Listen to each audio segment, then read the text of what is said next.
நடிகர் மற்றும் டாக்டர்கள் மற்றும் நண்பர்கள் எல்லாருக்கும் வணக்கம். எனக்கு தொண்டை சரியில்லை, இன்வெஸ்ட் ஆகிடுச்சு, பேச முடியல. அதனால 2 வார்த்தை பேசுவாங்க. இங்கே ஒரு ரிக்வஸ்ட் என்னன்னா, டாக்டர் எல்லாருக்கும் வந்திருக்காங்க, மருந்து கொஞ்சம் கம்மியாக இருக்குன்னு சொல்கிறாங்க, அதை கொஞ்சம் ஏற்றி விடுங்க. மற்ற மாத்திரைக்கு நம்ம மாத்திரை கொஞ்சம் கீழே இருக்குது அப்படின்னு சொல்கிறாங்க. அதை நீங்கள்லாம் கொஞ்சம் மாத்திரை ஏற்றி விட்டால் கொஞ்சம் நல்லா இருக்கும். இப்படி சின்ன சின்ன குறைகள் தான், வேற ஒன்றும் இல்லை. ஆனால் அதனால மக்கள் மருந்தவங்கன்னா எங்கே பார்த்தாலும் கூட்டம் தான். இப்போ அதுக்கு ஒன்றும் குறைச்சல் இல்லை.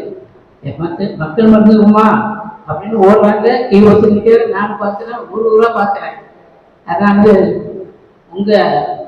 அதுக்கு மேலே பெரியார் இருப்பாங்கல்ல, அவரை சொல்லி அந்த கொஞ்சம் நல்ல மருந்தாக கொடுக்கணும்னு வேண்டிக்கிறேன். டாக்டர் அவர்களுக்கும் மற்றும் எல்லாருக்கும் வணக்கம். வணக்கம். வணக்கத்துக்கு மரியாதைக்குரிய மேடம் அமுதா ஹஸ்பண்ட். அதே போல இந்த விழாவுக்கு பெருமை சேர்த்து ஒரு விருந்தாளியாக கதாநாயகனாக வந்திருக்கும் மரியாதைக்குரிய ஐயா செந்தில் அவர்களையும் ஒரு மருந்தாளர் மருத்துவர் சொல்லி சிறப்பாக சொன்னாங்க. நான் வாய் விட்டு சென்றால் நோய் பண்ணி போவோம்னு சொல்லுவாங்க.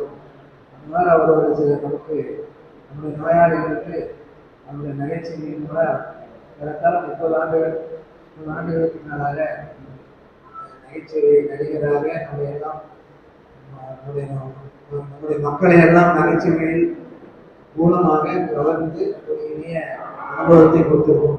அவர் வந்திருப்பதை எங்களுக்கு பெரிய. அதே போல அவருடைய வந்திருக்கிறார்கள். அவருக்கும் நன்றி. முதலிலே என்னை சில பேருக்கு கணவன் பெயரை சொன்னால்தான் மனைவி தெரியும். நான் மனைவியின் பெயரை சொன்னால்தான் என்னை தெரியும். ஏதோ பூ இருக்க வேண்டிய இடத்தில் நாராக அவர்கள் தவிர்க்க முடியாத காரணத்தால் அவர் எப்பவும் தேதி கொடுத்தால் வராமல் இருக்க மாட்டாங்க. அவசர அழைப்பினாலே அவங்க மகாராஷ்டிரா பேதர் விஷயமா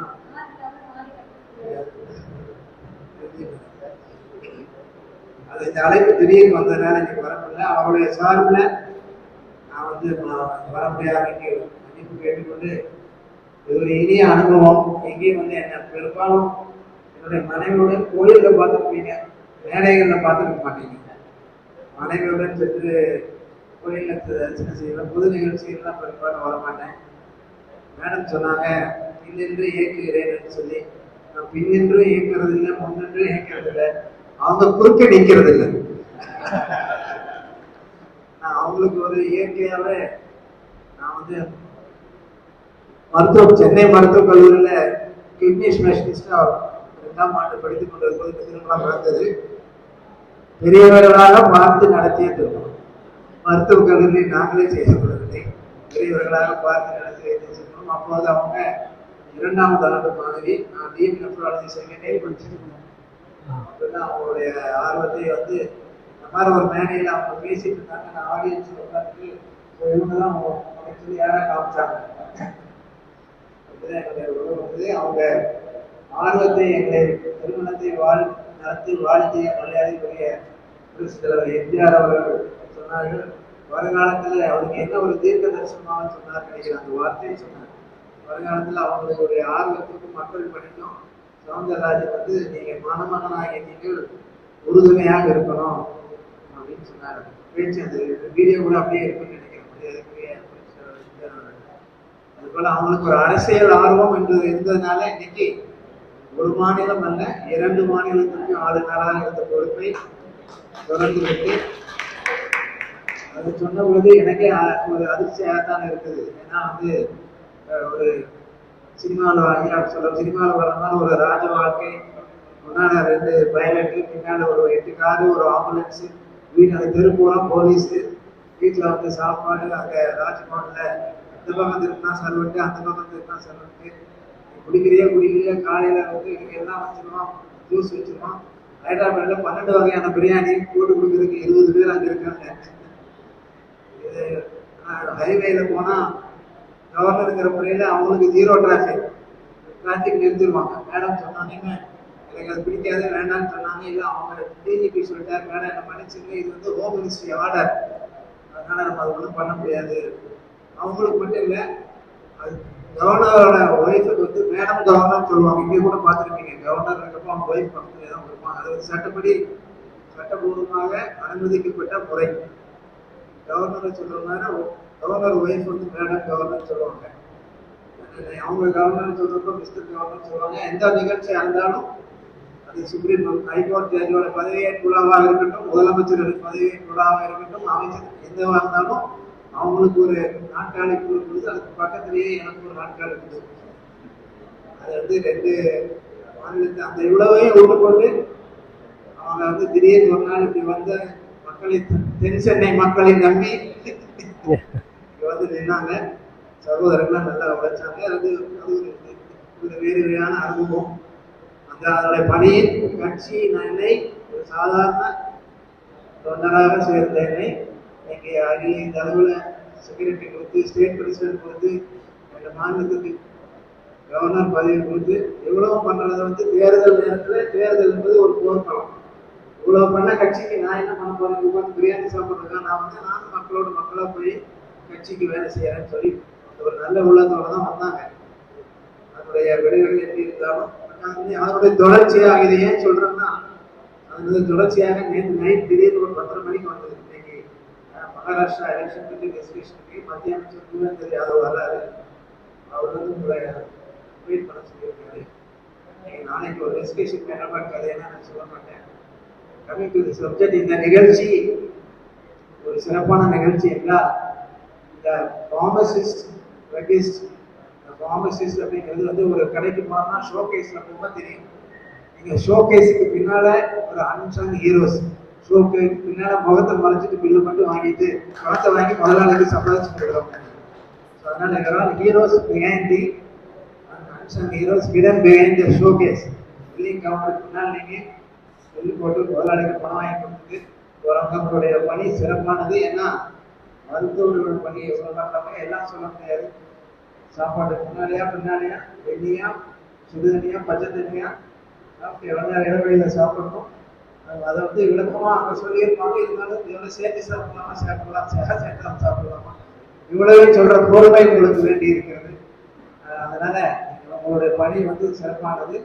மருந்துகளோட இன்னைக்கு வந்து வெறும் ஃபார்மசிஸ்டா எல்லாமே வருங்காலங்கள்ல உங்களுக்கு இன்னைக்கு வந்து மருத்துவர்களுக்கு என்னென்ன மருந்துகளை எழுதினால் என்ன ரியாக்ஷன் வரும், இன்ட்ராக்ஷன் வரும், கிளினிக்கல் ஃபார்மசிஸ்ட் வருது. ஒரு கோர்ஸ் வந்து அந்த அளவுக்கு நம்ம எழுதுற மருந்துகள்லாம் ஒழுங்கான கோர்ஸ் எடுக்கிறாங்களா, ஒழுங்கான இன்ட்ராக்ஷன் இல்லாத எடுக்கிறாங்களா, இதெல்லாம் கண்காணிப்பு பொறுப்பு இருக்கிறது. அதை நான் மருத்துவராக நான் சொன்னதில்லை, சங்கரபுரத்தில் அது ஆட்டோமேட்டிக்காக அதுவும் வருது. அதனால உங்களுடைய வருங்காலங்களில் ஒரு பிபி மருந்து ஒருத்தருக்கு கொடுத்தோம்னா, ஒரே பிபி மருந்து 2 பேர் கொடுத்தோம்னா ஒருத்தருக்கு லோ பிபி ஆகுது, ஒருத்தருக்கு வந்து மருந்து கேட்க மாட்டேங்குது. பேஷண்ட் என்ன நினைக்கிறான், இது வந்து மருந்து தரம் குறைஞ்சதுன்னு நினைக்கிறோம். இது தரம் சரியா மேடம் பார்த்து சர்டிஃபை பண்ணியிருந்தா கூட தரம் இல்லாத மருந்துக்கு சர்டிஃபிகேஷன் கொடுக்க மாட்டாங்க. இருந்தாலும் சிலருக்கு ஏன் கேட்க மாட்டேங்குதுன்னா, இது ஜீன். ஒரே ட்ரக்கு 2 பேர் கொடுத்தோம்னா ஒருத்தர் வந்து ஃபாஸ்ட்டாக எக்ஸ்பிளைன் பண்ணிடலாம், ஒருத்தர் ஸ்லோவாக எக்ஸ்பிளைன் பண்ணலாம். everything boils down to genetic makeup. ஒரு ட்ரக்கை எப்படி ஹேண்டில் பண்ணுறான், ஒருத்தர் ஒரே ட்ரக்கு 3 பேருக்கு போனால் 3 பேரோட ஜீனும் அதை எப்படி ஹேண்டில் பண்ணுறதுக்கு வேரி ஆகும். அதனால தான் வந்து இன்னைக்கு வருங்காலங்களில் ஃபார்மகோ ஜெனட்டிக்ஸ் இருக்கும், ஃபார்மகோ ஜீனோமிக்ஸ் இருக்கும். இதெல்லாம் வர்றப்போ உங்களுடைய ரோல் எல்லாம் அளப்பரியதாக இருக்கும். உங்களுடைய பொறுப்பை உணர்ந்து மரியாதைக்குரிய நடிகர் செந்தில் அவர்களை சொன்னது போல தரமான மருந்துகளை நியாயமான விலையில் மக்களுக்கு பயன்படும் திட்டமாகி அந்த மரியாதைக்குரிய மக்கள் நல மருந்தம் சொன்னாங்க. அந்த மாதிரி மரியாதைக்குரிய முதல்வர் அவர்களும் அதே மாதிரி ஒரு மருத்துவம் கொண்டு வரதாக சொல்லியிருக்காங்க. எத்தனை பேர் மக்களுக்கு உதவுவதற்கு போட்டி போட்டு கொண்டு வந்தாலும் நல்லதுதான். மக்களுக்கு பயன் கிடைக்கணும், மக்கள் நல்லா இருக்கணும். அந்த உணர்வோடு உங்களுடைய பணி சிறப்பானது. உங்களுடைய ஊக்குவிக்கும் முகமாக துணையார் வர முடியலன்னாலும் சார்பான என்னை அழைத்து இந்த நிகழ்ச்சியில பங்கு கொள்வதற்கு ஒரு வாய்ப்பை கொடுத்த ஒவ்வொருவருக்கும் நன்றி கூறி விடைபெற்றுக் கொள்கிறேன். யுவராஜ் அவர்கள் அதற்கு திரு முருகன் சரவணன்.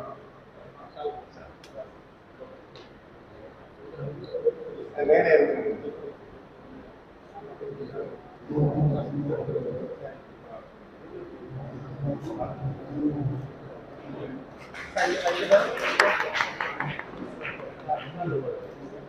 கொஞ்சம் முழு சார் லுக்கு லுக்கு லுக்கு